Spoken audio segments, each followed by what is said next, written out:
এটা হচ্ছে গতকালের ভিডিও। গতকাল মঙ্গলবার ছিল আর আমাদের এখানে মঙ্গলবারে হাট বসে, জলমার হাট বলে ওটাকে, বটিয়াঘাটার ওই পার। তো এই যে প্রত্যাশার বাবা বাড়ি এসে ফ্রিজে ওর তরকারি যা কিনে নিয়েছিল সবগুলো রেখেছে একা একা নিজে। তারপরে ফ্রিজে পেঁপে ছিল আর আমার জন্য নিয়ে এসেছে, নিজেও খেয়েছে। আর এই যে বাদামগুলো নিয়ে এসেছে। আর এটা হলো পরের দিন সকালবেলা, মানে আজকে সকালবেলা ভিডিও। অনেক সকাল ছিল তখন, মানে ভোর বললেই চলে, 6টা বাজে তখন এই ভিডিওগুলো আমি করেছি দেখো। আর ব্যাকগ্রাউন্ডের যে সাউন্ডটা ওইটা আমি অফ করে নিই, দেখো কত সুন্দর একটা সময়। আর একটু হালকা হালকা বৃষ্টিও পড়ছিল, সেই জন্য প্রকৃতিটা আরও সুন্দর লাগছিল। আর এই যে হচ্ছে রেন লিলি গাছ লাগিয়েছিলাম। আর এই যে নয়নতারা গাছটা, ওটাই শুধু সাদা ফুল ফোটে।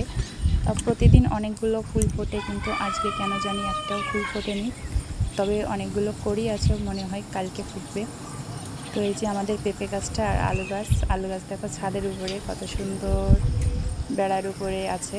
আর সকালের পরিবেশটা যে এত সুন্দর, তো সকালবেলায় না উঠলে হয়তো আমি বুঝতেই পারতাম না। আমি আগে সকাল সকাল উঠতাম না, কিন্তু এই অনেক দিন হচ্ছে যে ভোরবেলায় ওঠা ধরেছি।